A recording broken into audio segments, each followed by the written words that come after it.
খারিফ মরশুমকে সামনে রেখে কৃষিক্ষেত্র আত্মনির্ভর হওয়ার জন্য শুরু হতে যাচ্ছে বিকশিত কৃষি সংকল্প অভিযান।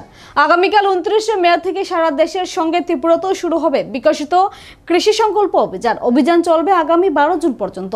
বুধবার সচিবালয়ের নিজ অফিস কক্ষে আয়োজিত সাংবাদিক সম্মেলনে কৃষি ও কৃষক কল্যাণ দপ্তরের মন্ত্রী রতনলাল নাথ এই সংবাদ জানান।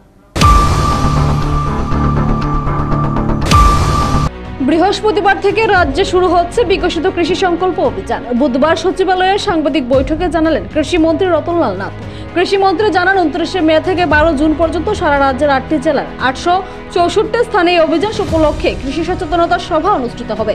প্রতি জেলায় 3টি করে কমিটি গঠন করা হবে। প্রতিদিন 72টি সভা করা হবে। ন্যূনতম 200 জন কৃষকদের নিয়ে এই সভাগুলি করা হবে। এই অভিযানে মোট 24টি কৃষি রথকে রাজ্যব্যাপী কাজে লাগানো হবে। কৃষি সংক্রান্ত প্রচার অভিযানের জন্য প্রতিটি টিমের সাথে থাকবে একটি করে রথ।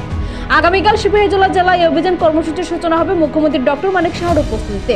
তিনি জানান, এই অভিযানের মূল উদ্দেশ্যই হচ্ছে দেশে কৃষিক্ষেত্রে সমৃদ্ধি ঘটানো এবং আধুনিক কৃষি প্রযুক্তির ধারণাকে কৃষকদের কাছে পৌঁছানো। এছাড়াও ক্ষেত্র পর্যায়ে কৃষকদের কাছ থেকে কৃষির প্রকৃত তথ্য সম্পর্কে অবগত হওয়া, পাশাপাশি কৃষকদের সুবিধা অসুবিধার বিষয়ে জ্ঞাত হওয়া।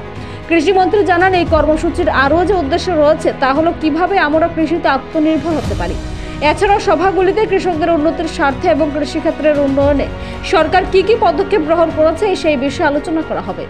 সভাগুলিতে কৃষকদের চাহিদা, সুবিধা অসুবিধা, কেমন মাটিতে কি ধরনের চাষ, উন্নত আধুনিক কৃষি প্রযুক্তির ব্যবহার, জৈব চাষ পদ্ধতি, জৈব চাষের গুরুত্ব, কৃষিক্ষেত্রে ড্রোন প্রযুক্তি ব্যবহার, জলবায়ু অনুকূল চাষ পদ্ধতি, আবহাওয়া এবং ফসল বীমা সম্পর্কে অবহিতকরণ, পশুপালন পদ্ধতি, মৎস্য চাষ পদ্ধতি ইত্যাদি বিভিন্ন কৃষি সংক্রান্ত বিষয়ের উপর গুরুত্ব দেওয়া হবে। তিনি জানান, এই সভাগুলিতে জনপ্রতিনিধিদের পাশাপাশি কৃষি, প্রাণী সম্পদ বিকাশ ও মৎস্য দপ্তরের আধিকারিকগণ, কেভিকে, আইসিএআর ইত্যাদি বিভিন্ন দপ্তরের প্রতিনিধিরা উপস্থিত থাকবেন। এছাড়া সংশ্লিষ্ট দপ্তরগুলির কৃষি বৈজ্ঞানিক এবং এফপিওরাও উপস্থিত থাকবেন। কৃষিমন্ত্রী সাংবাদিক সম্মেলনে আরো বলেন, প্রধানমন্ত্রী নরেন্দ্র মোদী দেশের কৃষি ব্যবস্থার উন্নয়নে এবং কৃষকদের উন্নতির স্বার্থে খুবই আন্তরিক। প্রধানমন্ত্রী কৃষি এবং কৃষকের উন্নয়নে বিভিন্ন পদক্ষেপ গ্রহণ করে চলেছে।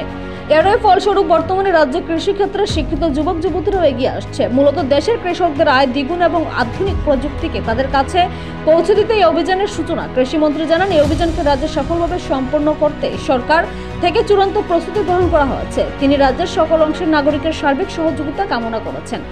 30,000 কানি জমি রয়েছে টোটাল, আপনার বাড়ি সহ, আপনার বাড়ি, আমার বাড়ি সহ, আগরতলা সিটি সহ, নদী নালা যা আছে, পুকুর, স্কুল, কলেজ যা আছে, বাজার টাজার যা আছে, আপনারা হেক্টরে বলবেন।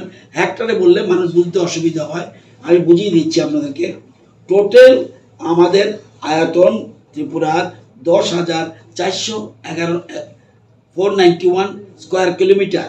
এবার এটাকে যদি আমি টার্ন করি কানিতে, কেন কানিতে বলি, আপনারা কয়েকজন বুঝলে লাভ হবে না, আমার কৃষকরা বুঝতে হবে।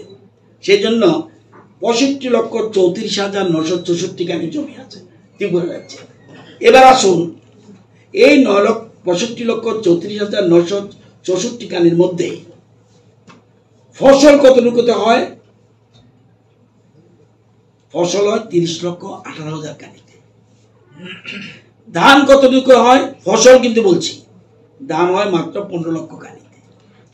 তাহলে যেহেতু 15 লক্ষ কানি, আমার আধুনিক পদ্ধতিতে তুমি ওই যে বলছে হাইড্রোপনিক পদ্ধতি, আরো নতুন নতুন পদ্ধতি, এগুলি ধরতে হবে। অনেক টেকনোলজি এসছে, কান্টি মাচিন। আপনারা যদি ঘুরতে পারেন, আপনাদের তো ব্যস্ত আছেন, ঠিক আছে, কত টেকনোলজি আসছে। আমরা বরঞ্চ তুলনামূলক কম, নিউ টেকনোলজি আসছে। তো এই টেকনোলজি আমরা ব্যবহার, এই জন্যই বিজ্ঞানীদের মাঠে নেওয়া হচ্ছে। প্রধানমন্ত্রী বলছে, না, গবেষণা ল্যাবরেটরিতে নয়, ডাইরেক্ট ল্যান্ডে যাও, তাদের সমস্যা শুনো এবং তাদেরকে সাজেশন দাও।